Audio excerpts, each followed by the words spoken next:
booties for black girl nerds.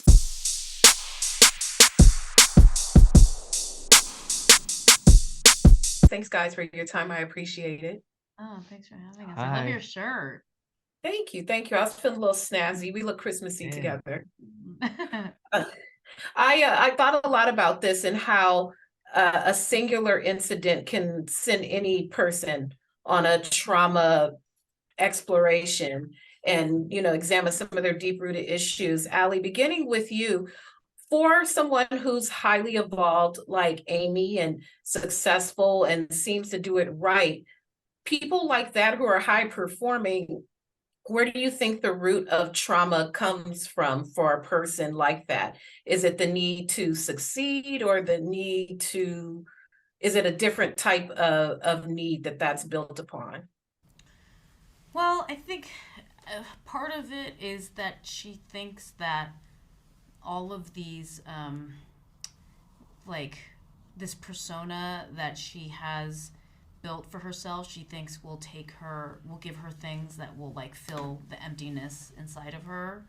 And then I think she's just overwhelmed and fed up by all of the responsibility she's put upon herself and all the pressure she's put on herself. And then that emptiness is not filled. And she's fed up. And she's just overwhelmed, you know? Over to you, Stephen, for Danny. When I thought of Danny, they were almost on the same side of a spectrum of things, just on the opposite sides, but the same sides in terms of being able to perform and live and evolve. Do you think they're more in common with their deep-rooted issues than they are apart? Oh, absolutely. I mean, I think that might be at all of us. I think all of us are much, much, much more similar than we are different. And I think when you get past like the first layer, you're like, oh, there I am. I think that's definitely their journey. As I watched Amy and Danny kind of interact with the people around them, there was no one who seemed to understand that drive to want to have that big win. Everyone was just kind of complacent in their desires for life. Ali, for you, for Amy, does that make her a more highly evolved person? Like, how do you place the type of person she is compared to those who are immediately around her, who are also successful but are just wired different? I don't know if I would, like, place her above or below anyone else. I would just say that in terms, like, she just hasn't found anybody that she can be herself with and connect to. And that's why when she finds Danny, it's like, yes, there's like a lot of stress, but there's also like a huge, big sigh of like relief. I think when she meets him, and it's complicated, but I think like that was just always that. I just like always felt that, and I think you can sense that in the show, and that's why it's not very like black and white, their dynamic. So Yeah. And lastly, Stephen, for you, it did, like, as we saw, it just takes one Jenga piece being pulled out to make the whole thing crumbling down. Is there a point where he could be okay? Is there an okay that exists for him? I think for him, the thing that's always chasing him is he's always comparing himself to other people. And I think if he's living in that place, he's never really going to get out or ever be satisfied. He's just got to be okay with himself. But it's also why he's so lucky to be on that journey. Some people never find it. Yeah, I truly. think they are wrapping me. Thank you. Beautiful series. Thank you. Very well done. Thank you so Thank you much. so much. much. Thank you. Thank you, gentlemen, for your time. Thank you. Thank you.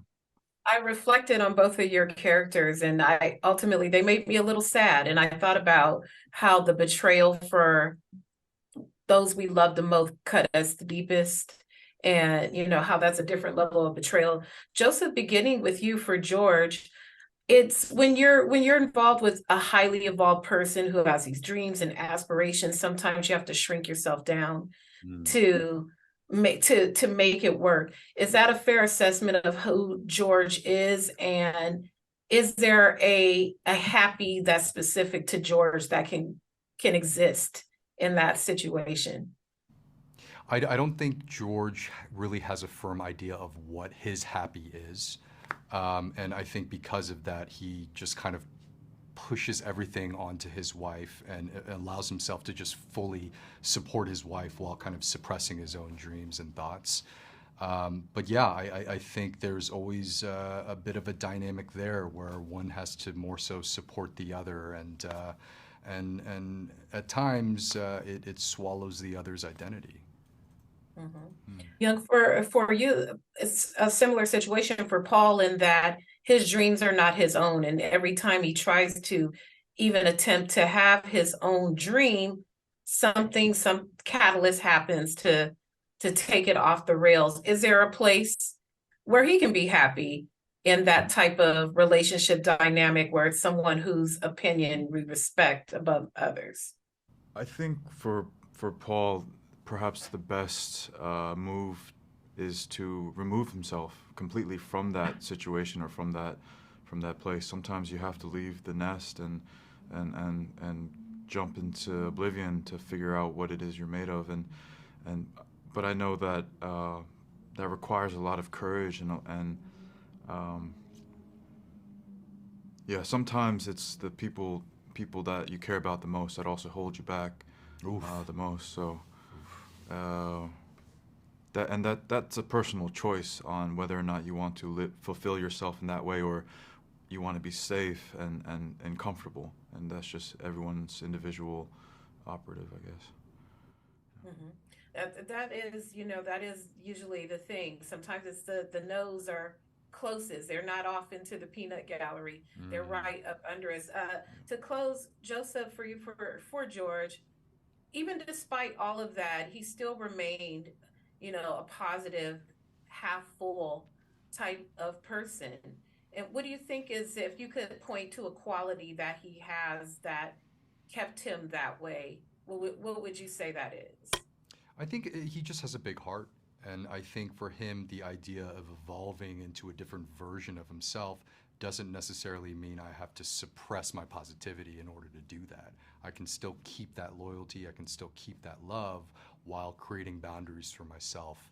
And I think that's the kind of struggle that you see with George throughout the show. Well, I thank you guys. I loved it. This was so good. This was so good. I had to Thanks, lean into my Jeandra. Thank you.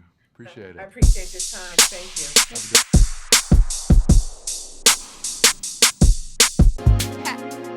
Better shake your booties for black girl nerves. Better shake your booties for black girl nerves.